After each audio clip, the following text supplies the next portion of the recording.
All right, everybody. So I've got this new little project going on here. This is a Ford Duratec 2.5, which is identical to a Mazda MZR 2.5. I'll explain the difference here in just a minute. But they all say FOMOCO right on the front cover. I mean, they literally are the same exact engine. They don't have any higher horsepower, nothing like that. I mean, this one has a little special sauce, but we won't talk about that. I'll point out that flywheel right there, and if you know, you know, but I doubt many do because this is a very rare engine. But anywho, back to this thing. So anyway, got everything hooked up in here so that way, you know, I can test these engines before I go to put them in a car because with the Ford, here's the difference. I mean, they all say FOMOCO right there, you know, even the MZRs, the Mazda, you know, coming out of a Mazda car. But on the Fords, they're missing one tooth on the harmonic balancer, basically directly across from the top dead center little hole thing that, you know, gets lined up there when you put a bolt in it in top dead center. That tooth is missing, so I have to weld that one in, just like zzz, zzz, and you want to do it nice and slow. Give it, you know, 20 seconds, 30 seconds to cool off, then zzz, do it again, just because you don't want to heat up the glue inside the harmonic balancer and make the harmonic balancer separate. But anyway, so then on the Mazdas, you need these two teeth missing, so I had to cut those two teeth out. And then on this other side, these two teeth need to be missing, and then skip one, and then those two need to be cut out. So that's what I did. I cut these two out and those two out, and then these two over here, and that's what makes this thing work on the Mazda computer, because that's what the computer is expecting to see is that pattern. So that's really the only difference between the Mazda and the Ford engines. And so rather than, you know, changing the balancer, buying some high dollar balancer that's not really balanced for this specific engine, because this is the one that came on this engine, so it's specifically for this engine, you know, you simply do that and now it's good to go. So anyway, yeah, I'm sure you guys want to check this out. So you got everything here. You got your oil pressure, you got your tachometer, you got your fuel level for the tank over there. You don't have your coolant because there's no radiator hooked up, and of course the alternator's not hooked up, and the ABS not hooked up, so that's why you got this stuff going on. But I even have the OBD2 hooked up for the OBD link, so you can run torque or whatever app you like. So anyway, here's a throttle pedal. You can watch. So there you go. But yeah, I mean, naturally this harness will get, you know, tidied up once it gets into the car. Be able to use more of this kind of stuff around the harness once everything's laid out where it needs to be. At the moment, it's got it kind of bundled up just to, you know, not make a huge spaghetti mess. But you got the ECU there. The way I get away with this is I tune the immobilizer out of the computer. So that's why I don't need the key, the actual Mazda key with a chip in it, because it's disable that. And then of course these computers I can tune them for whatever, to a 2.0, 2.3, 2.5, different cam timing, different ignition timing, different fuel mapping, all that stuff.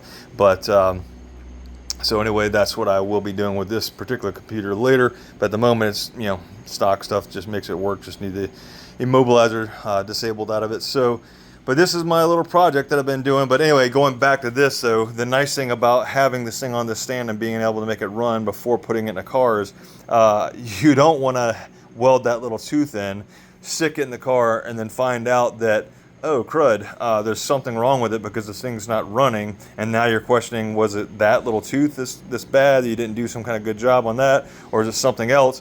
So by making it run on this stand, now I can comfortably put it in the car and know, okay, it runs, because yeah, that tooth, when you grind those off, you need to make sure it's flush down there on the harmonic balancer, and then when you build up the little tooth, weld the little tooth, you need to also make sure that you kind of grind it to where it's nice and flat, so that, you know, it passes by the crank sensor, just like all the other teeth do. So yeah, this is my little project I've been working on for a couple of days here, just trying to make sure it's all tidied up and whatnot, and make sure this thing runs, obviously. And this is just a Ranger exhaust manifold. All of this Ford Mazda stuff all bolts up. So, you know, this is a 2.5 from a Ford car, I'm not going to say.